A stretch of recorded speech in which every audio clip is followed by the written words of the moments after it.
And now, the Molle Mystery Theater, presented by Molle. Molle, the heavier brushless shaving cream for tough whiskers or a tender skin.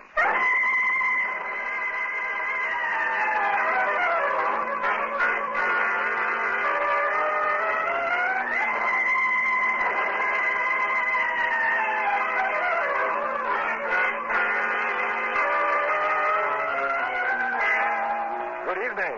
This is Geoffrey Barnes, welcoming you to the Molle Mystery Theater, the program that presents the best in mystery and detective fiction.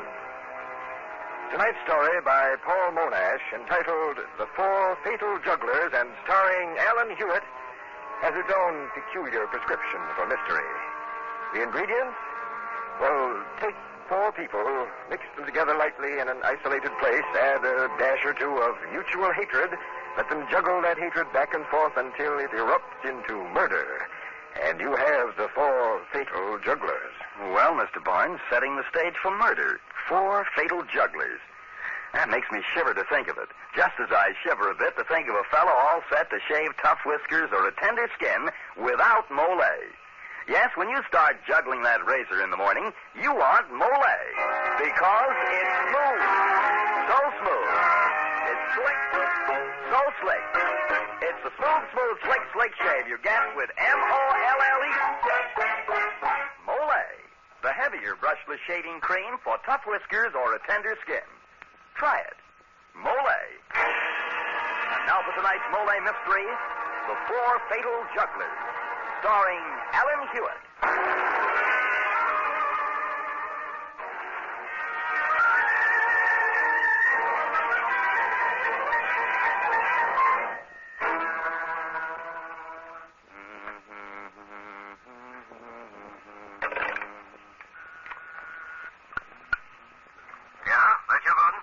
Dave, say I'd like to have a talk with you. Got a moment to spare? Why, yes, I guess so. What's up? Step into my office. I've got something to show you. Okay, be right in.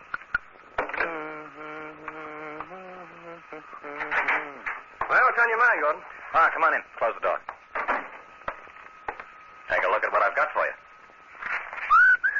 Well, what do you know? The papers for the Mendoza and Brown case. That's it, Dave. I worked on this day and night, and now we're ready to take it into court. That's where your job begins. The courtroom, the press, the admirers, the glory. Oh, you're not going to start in on that again, are you, Gordon? Start in on what? An old song and dance about me getting all the glory in this partnership. Me being Dave Copeland, brilliant young attorney. While you... Oh, those tears when you think of it. You sitting here in your office, working, the brains behind the mouthpiece. My boy, something's eating you. You were born with a handsome face, a quick tongue, and a well-developed larynx. I have other gifts. Good Lord, Dave, what's wrong with you? Well, nothing at all. Well, then stop looking at me as if you hate me. I hate you? Why do you always insist on twisting things around? Listen, Dave, we've been partners for 10 years. I like you, and I flatter myself that you like me. It's just that, well, we've both had problems. With me, it's been Lydia. Yes, I know that. She's been insisting on a divorce. She says she's in love with someone else. It's cruel. It hurts to hear someone you're mad about say that. Yeah, sure, I know. And, Dave, I've got a confession to make. Confession? About 6 months ago, when Lydia first began to talk divorce, I hired a detective. Huh? What's the matter, Dave? Oh, well, nothing's the matter. Why, I thought... Well, here's the confession, Dave, and it's a nasty one. That detective told me you were the man Lydia was in love with. Me? Oh, I knew it was impossible. You're married. You have a wonderful wife, a great boy. You're not the kind of a guy who would do his friend dirt. When the detective told me, my first reaction... never mind that, Dave. It's all water under the bridge. What do you mean, water under the bridge? If you suspect me of having anything to do with Lydia... I told you, I don't think anything of the kind. Oh, Lydia's attractive and all that, but you're my friend, Dave. You're my partner. Oh, look, how about a drink? No. No, thanks, no. Look, Dave. I'm looking. Are we friends? Of course we are. Then friends quarrel, but essentially friends agree. We've been close for a long time, Dave, and I want us to stay that way. So, look, here's an idea. You know my place on the lake? I've heard you talk about it. I'm going up there this afternoon for the weekend. Lydia's got things to do in town, and I thought it'd be a good idea for you to come along. Well, think of it, an island right smack in the middle of the lake, complete isolation. The ducks will be flying over this time of year. We can bring them down in dozens. But I don't have any stuff here. I can take Oh, you go home now, and I'll drive by and pick you up in, say, 2 hours at 5. How's that? Well, you don't even give a guide. We can be up there by 7:30, cook ourselves a nice dinner. The life. Well, I guess I might as well. Ah, that's the boy, Dave. You'll love it. I give you my word. You'll never want to get off the island.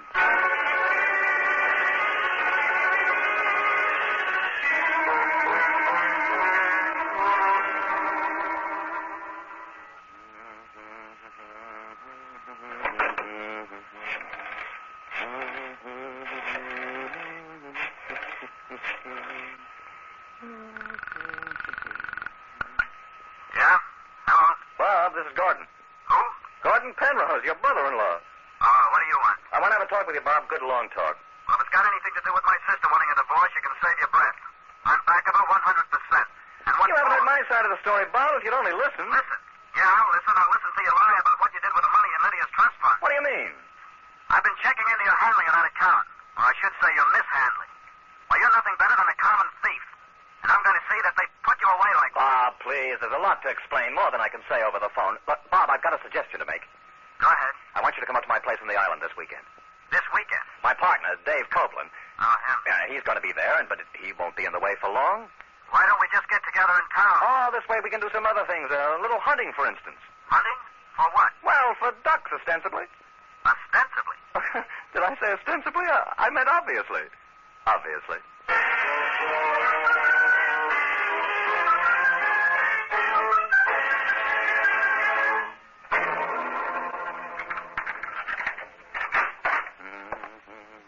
Who's that?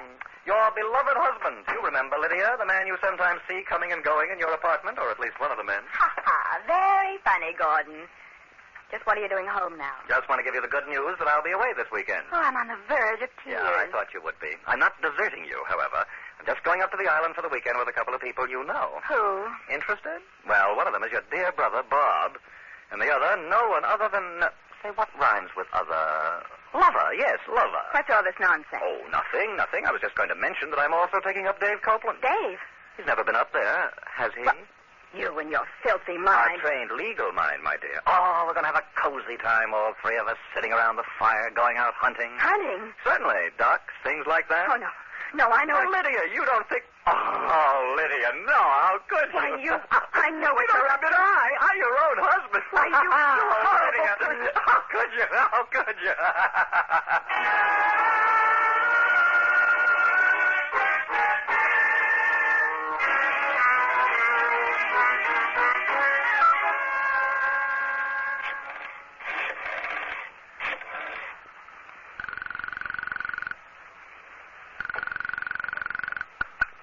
Yes? David, this is Lydia. Yes, I know. I've just spoken to Gordon. Oh, my dear partner. He told me you're going up to the island with him. Yes, that's right. Oh, Dave, you mustn't go. You can't go up there with him. Why shouldn't I go? Because he hates you. And I hate him too, so what? Oh, Dave, I can't. Now, just a second, Lydia. I told you before, our little affair is over. I can't have you interfering in everything I do. Dave. I'm sorry, Lydia, but, well, you know I've got a family to think of. Now, forget it. I'll be okay. You idiot. He once told me that if he ever wanted to commit a murder, a hunting accident... Would be the way he'd do it. Now, just calm yourself, Lydia. Think this thing through. Think it through? Yes. Hunting. You know, a thing like that can work both ways. Can't it?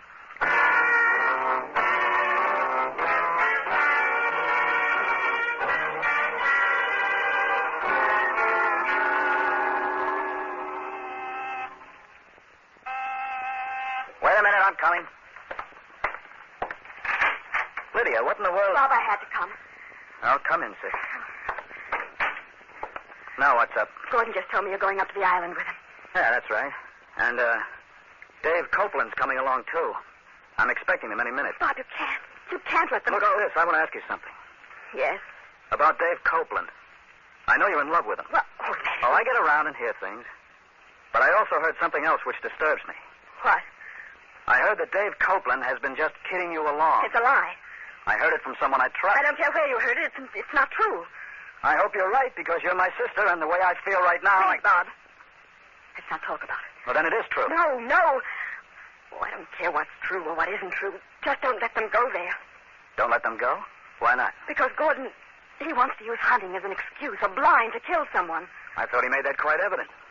Why, he might even want to kill me. You? But don't worry about me. That thing, hunting, it works both ways. That's what he said. He? Who, Gordon? No, yes. Oh, Lord, please, I'm so confused. Just promise me you won't go. That you'll stop Dave from going. Nonsense, Lydia. I wouldn't do that for anything. After all, a chance like this comes only once in a lifetime.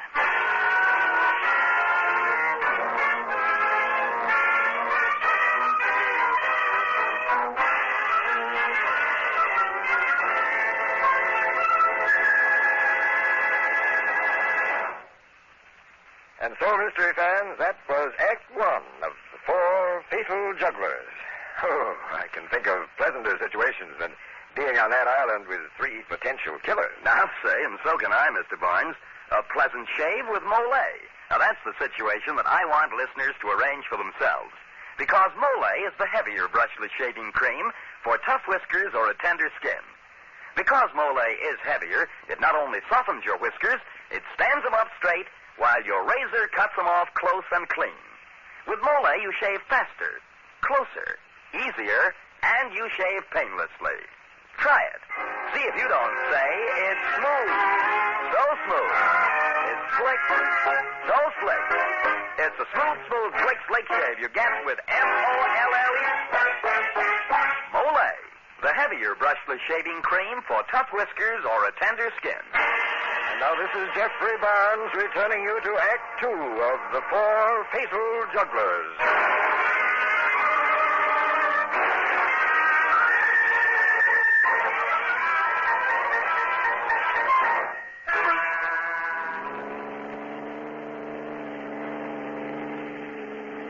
Terrific drive up to the island, isn't it?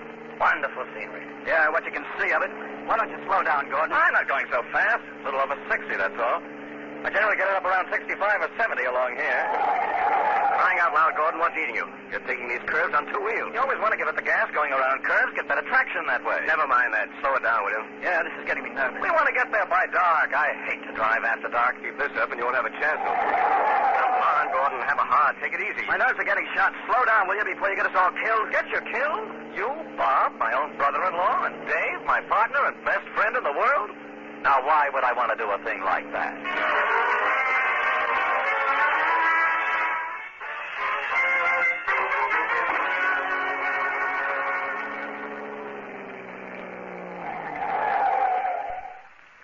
Well, this is it. Yep, we made it in good time. It's a miracle. That's the landing. See the island out there? That's it. Only 100 yards out, but really isolated. Hey, boys. This way, down the path here. Oh, is that how we get out to the island? In that rowboat? No, not exactly, Dave. We use the canoe. The rowboat belongs to some other people. I can't go in a canoe. Why not? Well, you know I can't swim. Those things can go over. Dave, you know I'm a good swimmer. Just sit in the middle of the boat and nothing will happen. Am I right, Bob? I guess so, but And even if it does go over, I can rescue you. Can't I?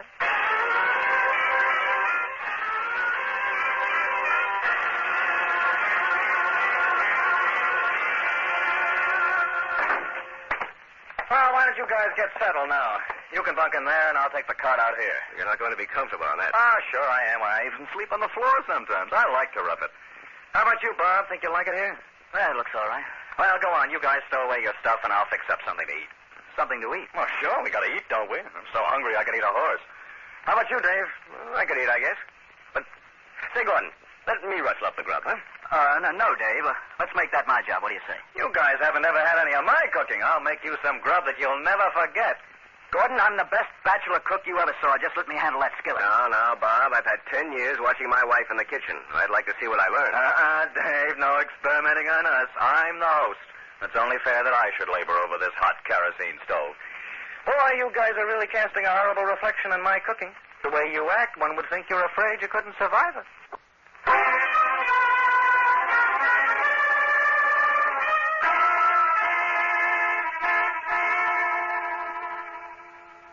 Dave, come on outside a minute, will you? What for? I want to talk to you. Come on. Okay, Bob.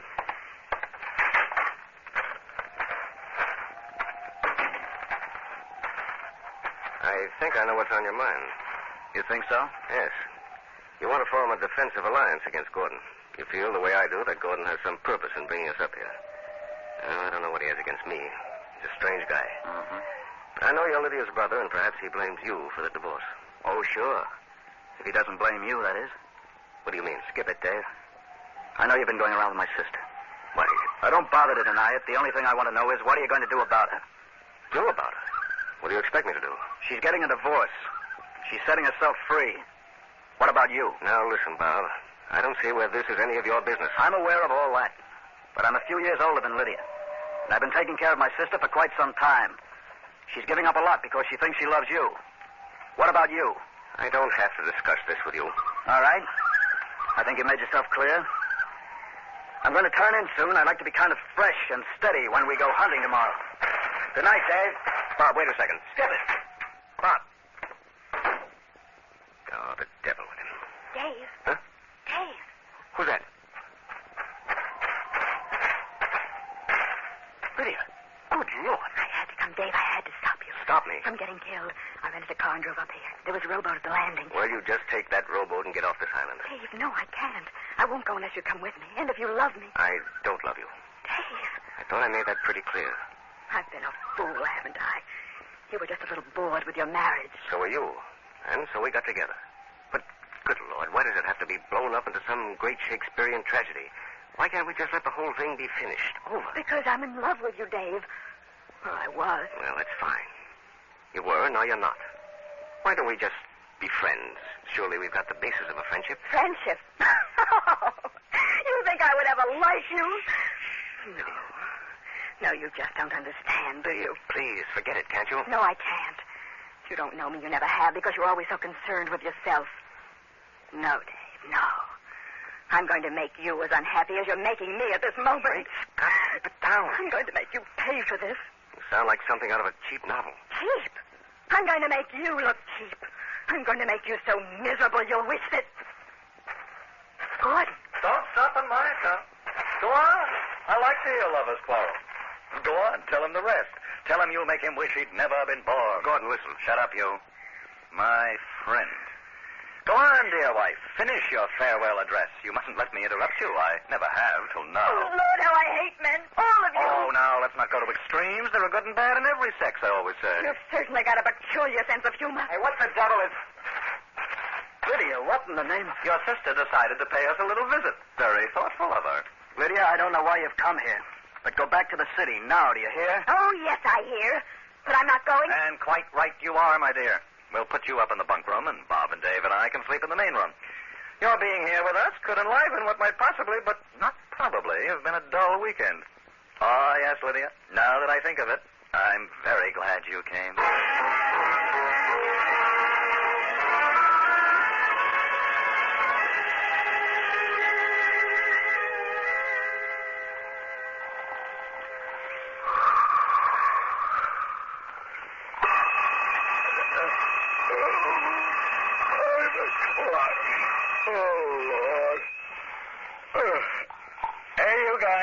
Wake up. Come on. Get up. Yeah. It's 5 o'clock. Come on, Dave. Oh, let me sleep. It's too cold. Oh, I'm sleepy. You'll feel better in a few minutes. Want to bag a few ducks, don't you? Okay. Come on, Bob. Off and on 'em. I'm stiff as a board. Well, we got a fine, exciting day ahead of us. You don't want to miss any of it. That's right, I don't... What time is it? 5 o'clock. Oh, no. I'm going to get Lydia up. What for? I want to get her out of here. Oh, you can do that when we come back from hunting. No, I want to get her out of here right now. Lydia? Lydia? Let her sleep. She must be all knocked out. Let her sleep. Oh, no. Lydia, it's time to get... Lydia? Lydia!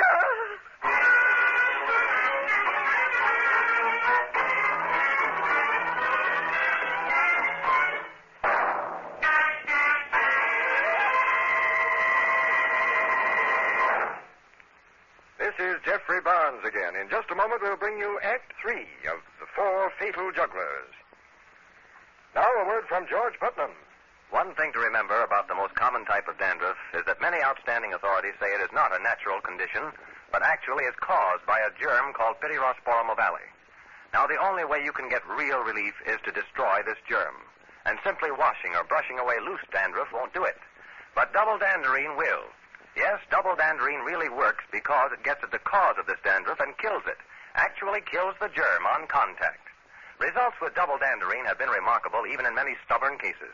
And the thing that makes double danderine so amazingly effective is a special ingredient, an active antiseptic that's so wonderfully efficient, many hospitals use it. In double danderine, we call it Alzan. So stop trying to combat this dandruff with ineffective methods that actually are no better than plain water. Use double danderine and destroy the cause. Get double danderine tomorrow. Your money back if not satisfied.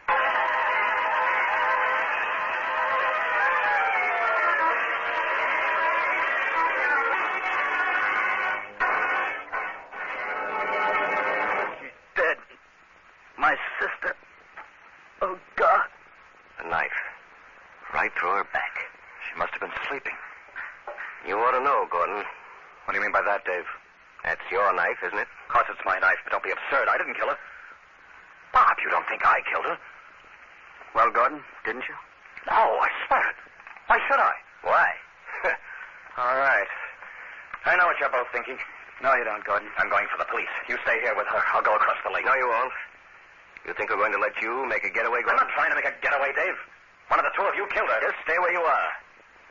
Why the devil did you get that revolver? I brought it up with me, just in case.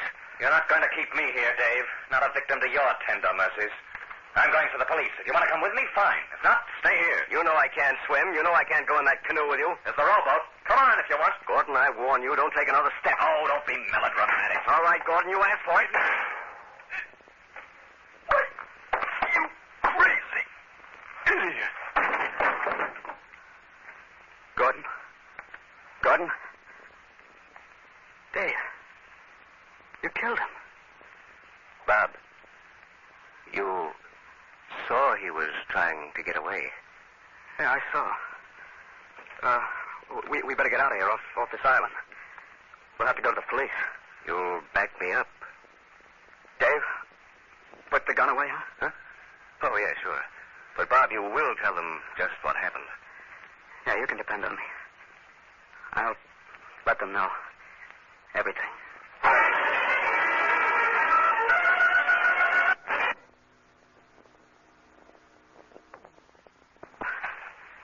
Oh, no, there it is. Where? Floating out there, see it, near the other shore? Must have gotten loose. She probably didn't tie it tightly. Poor Lydia. Yeah, poor Lydia. Well, we'll have to use the canoe. Couldn't you swim out and get the rowboat? And waste all that time? You just get up in front in the bow and sit steady. We'll be okay. Well, all right. Okay? Okay. Push off. All right. Bob, I had to shoot him, you know that. Of course you had to. I'd have done the same thing if I'd been you. Sure you would. He was getting away. Call the police. Yes, that's what he said. Could you imagine him calling the police after... After what? After he killed her? But he didn't kill her. What? I said he didn't kill her. But then... Then that means you did. Oh, no. It means you did. You're kidding, aren't you? Would I kid about my sister's murder? No, you got up in the middle of the night while we were sleeping. It was easy to take Gordon's knife. Oh. I see you still have the revolver. Yes. And I wouldn't miss at about 8 feet. Funny, you hold it in your left hand. So what? I'm left-handed. It's a silly thing to be talking about at a time like this. Not so silly.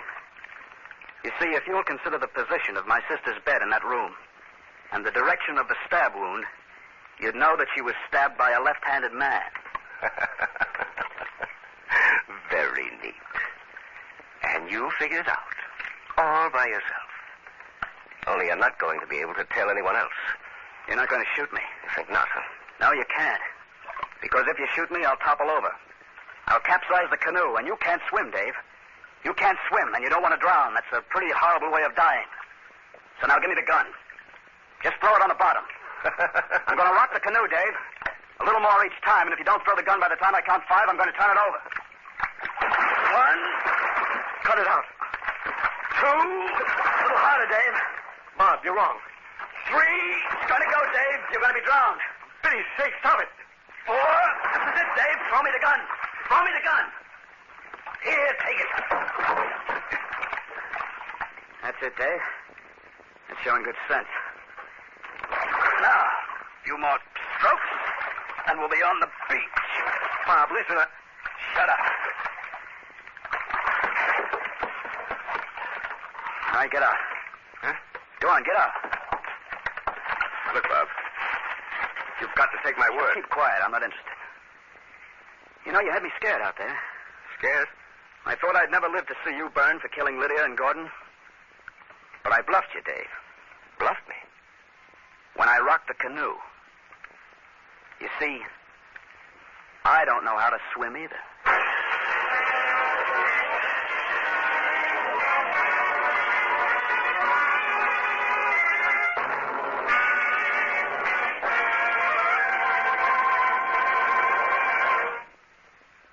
This is Geoffrey Barnes again, bringing down the final curtain on tonight's Mystery Theater presentation of Paul Monash's The Four Fatal Jugglers. Be with us next week to hear a story entitled Check Number B131. The original music for the Mystery Theater was composed and conducted by Alexander Sembler. Alan Hewitt was starred, and John Sylvester, Charlotte Manson, and Grant Richards featured. Any resemblance between the names and characters used on Mystery Theater and any actual persons, living or dead, is purely coincidental.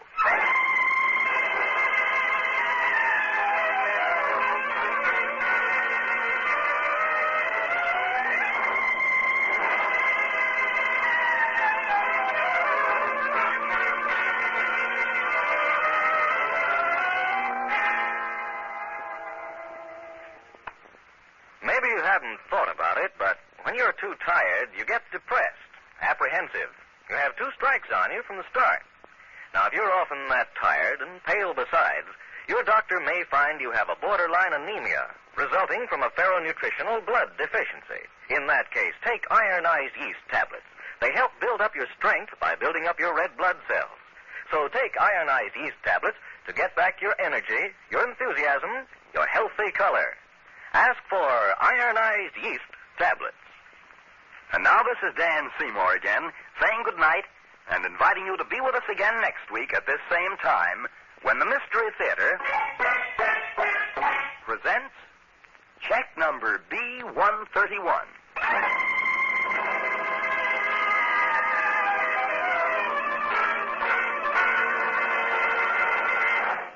This is NBC, the National Broadcasting Company.